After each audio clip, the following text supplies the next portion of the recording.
15 जुलाई 2019 monsoon के बादलों से ढके भारत के आसमान में एक आम सी लगने वाली फ्लाइट इतिहास की किताब में जगह बनाने वाली थी।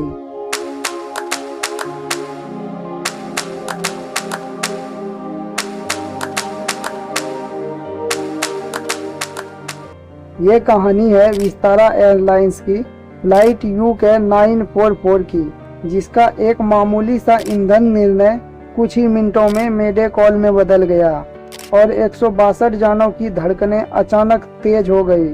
ठीक इसी पल आप हैं हमारे चैनल फ्लाइट का सच पर, जहां हम हर उड़ान के पीछे छिपे सच को सामने लाते हैं। अगर आपको ऐसा ही रियल लाइफ एविएशन स्टोरी पसंद है तो अभी लाइक बटन को दबा दीजिए, ताकि यह वीडियो उन सब तक पहुंचे जो आसमान की इन अदृश्य चुनौतियों को समझना चाहते हैं। विस्तारा यानी टाटा SIA एयरलाइंस भारत की तीसरी सबसे बड़ी फुल सर्विस एयरलाइंस, जिसकी उड़ानों ने 2015 में फ्लाई द न्यू फीलिंग का वादे करते हुए दिल्ली मुंबई रूट से शुरुआत की थी। टाटा समूह और सिंगापुर एयरलाइंस की यह जॉइंट वेंचर कंपनी महज 4 साल में 70 एयरबस और बोइंग जेट के बेड़े तक पहुंच चुकी थी। घरेलू मार्केट शेयर 10% पार कर चुका था और यात्रियों के बीच उसी ऑन टाइम परफॉर्मेंस का भरपूर भरोसा था। UK 944 वही प्रतिष्ठित दिल्ली मुंबई मार्ग पर तैनात थी, लेकिन उस दिन रूट उल्टा था। मुंबई से दिल्ली विमान था, बिल्कुल नया Airbus A320 251N registration VT TNH, जिसकी डिलीवरी 2018 में हुई थी और अधिकतम 18,600 किलो ईंधन ले जाने की क्षमता थी। विमान ने मुंबई से 9:48 पे UTC पर टेक ऑफ किया। बोर्ड पर 8,274 किलो फ्यूल था और बदले हुए मौसम के हिसाब से लखनऊ को दूसरे विकल्प के तौर पर रखा गया था। कॉकपिट में बैठे थे 2 अनुभवी प्रोफेशनल 35 साल के कमांडर, जिनके पास 8,550 घंटों का उड़ान अनुभव था, और 28 साल के फर्स्ट ऑफिसर, जिनके पास 1,600 घंटे थे। कमांडर ने एयरबस A320 पर 8,278 घंटे उड़ान भरी थी, यानी जहाज उन्हें उतना ही पहचानता था जितना वे अपने चश्मे को। जूनियर पायलट की भूमिका निगरानी की थी, लेकिन आपदा की घंटियां बजते ही वही सबसे पहले ईंधन स्थिति के नंबर पढ़कर कमांडर को आगाह करने वाले थे। केबिन में 7 crew member 5 star hotel trend hospitality के साथ यात्रियों को मानसून के हिलते जहाज में भी मुस्कान के साथ कॉफी पेश कर रहे थे।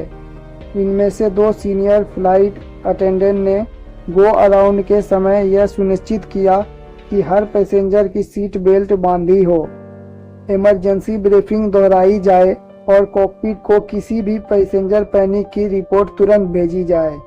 और उन 115 यात्रियों की बात करें तो कोई बिजनेस मीटिंग के लिए दिल्ली जा रहा था, कोई परिवार के साथ वेडिंग सीजन में शामिल होने, तो कोई पहला हनीमून ट्रिप पल पल बदलते मौसम पर रोमांचित सा देख रहा था। उन्हें अंदाजा भी नहीं था कि कुछ ही घंटे में यह उड़ान दिल्ली के बजाय लखनऊ, प्रयागराज और फिर वापस लखनऊ के बादलों में ढकेलती हुई इतनी कम फ्यूल पर आ जाएगी कि पायलट को रेडियो पर 3 बार मेडे मेडे मेडे फ्यूल चिल्लाना पड़ेगा। मुंबई से दिल्ली की इस सामान्य सी फ्लाइट को अचानक असामान्य बनाने वाली घटना की असली शुरुआत हुई मौसम से। जुलाई का महीना और उत्तर भारत का मानसून एक ऐसा कॉम्बिनेशन जो एविएशन के लिए हमेशा चुनौतीपूर्ण होता है, लेकिन इस दिन हालात और भी ज्यादा पेचीदा थे। जैसे ही विस्तारा फ्लाइट 944 ने टेक ऑफ किया, उसके रूट में मौजूद हर प्रमुख हवाई अड्डे दिल्ली, जयपुर, चंडीगढ़, लखनऊ सबके मौसम बिगड़ चुके थे। भारी बारिश, लो विजिबिलिटी, बादल की मोटी परतें और हर तरफ गरजती हुई आसमान। पायलट के सामने विकल्प कम थे और समय तेजी से निकलता जा रहा था।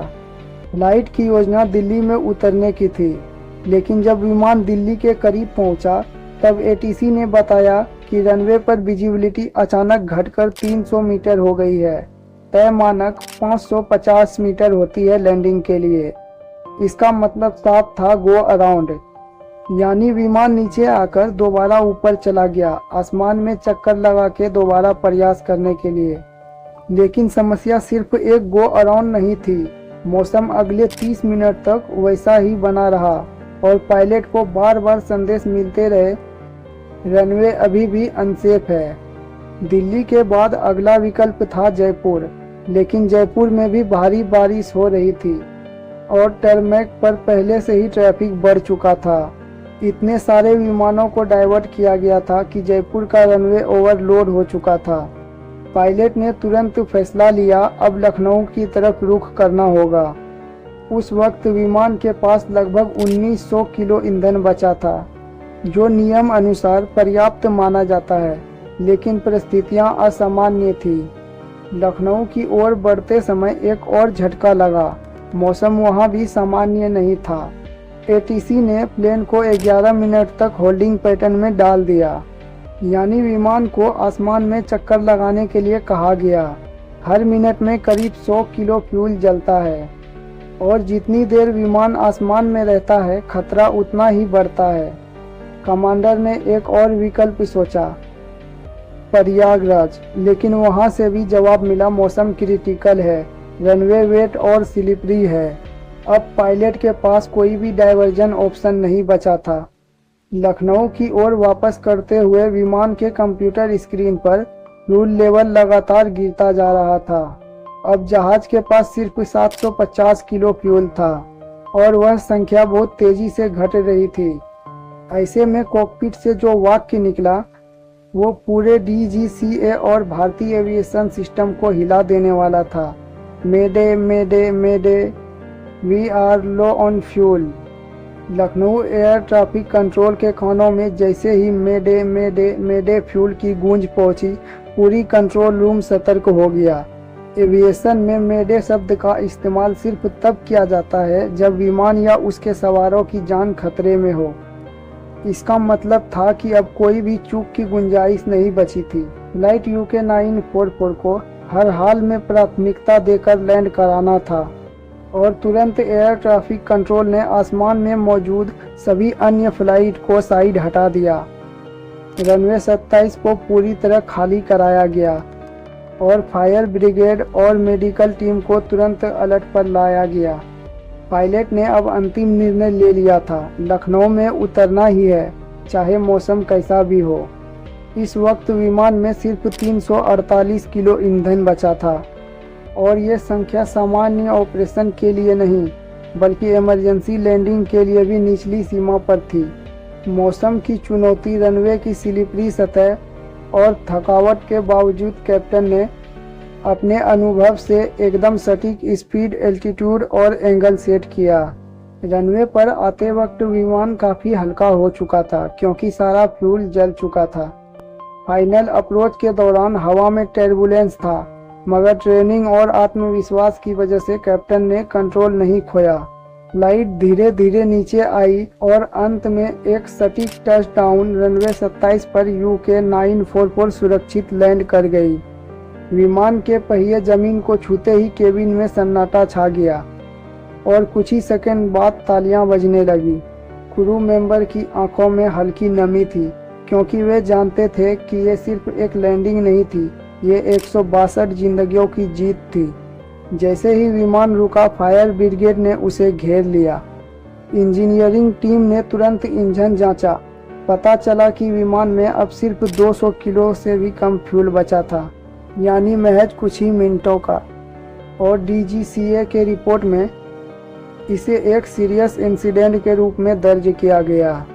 विस्तारा फ्लाइट 944 की इस इमरजेंसी लैंडिंग के तुरंत बाद डीजीसीए यानी director general of civil aviation ने इस मामले को गंभीरता से लिया। जब रिपोर्ट में सामने आई कि विमान के पास लैंडिंग के वक्त नियम अनुसार आवश्यक फाइनल रिजर्व फ्यूल भी नहीं था, तो इसे सीरियस सेफ्टी वायलेशन घोषित किया गया। डीजीसीए ने तुरंत जांच कमेटी गठित की और फ्लाइट के ब्लैक बॉक्स, एफडीआर और सीवीआर को कब्जे में ले लिया। ताकि यह पता लगाया जा सके कि क्या यह घटना केवल मौसम की वजह से हुई या पायलट या ऑपरेशनल लेवल पर कोई लापरवाही भी हुई थी। जांच के दौरान सामने आया कि पायलट ने शुरुआत में जयपुर और लखनऊ को वैकल्पिक हवाई अड्डों के तौर पर सही चुना था, लेकिन बदलते मौसम और एयर ट्रैफिक के कारण हर विकल्प धीरे धीरे बंद होता चला गया। सवाल उठा कि क्या विस्तारा की फ्लाइट प्लानिंग टीम को पहले से इस मौसम की गंभीरता का आभास नहीं था? क्या उन्हें अतिरिक्त ईंधन नहीं लेना चाहिए था? डीजीसीए ने इस पहलू को भी गहराई से खंगाला और एयरलाइन से सफाई मांगी। जांच रिपोर्ट के अनुसार कैप्टन ने हर स्टेप पर एसओपी का पालन किया था और जैसे ही फ्यूल 450 किलो से नीचे आया वैसे ही मेडे कॉल कर दिया गया, जो इंटरनेशनल एविएशन लॉ के अनुसार बिल्कुल सही था। मगर यह भी सच था कि यदि मौसम 5 मिनट और ख़राब रहता या रनवे पर कोई और विमान होता तो एक बड़ा हादसा हो सकता था। डीजीसीए ने इस घटना को फ्यूल इमरजेंसी केस स्टडी के तौर पर सभी एयरलाइनों को साझा किया ताकि आने वाले दिनों में किसी भी फ्लाइट की प्लानिंग में इस केस से सीखा जा सके। कैप्टन को तारीफ मिली, लेकिन साथ ये भी चुनौती दी गई कि ऐसे हाई रिस्क सिचुएशन में हर सेकंड और हर लीटर फ्यूल का मतलब होता है जिंदगी या मौत। विस्तारा एयरलाइन ने भी सार्वजनिक बयान जारी किया।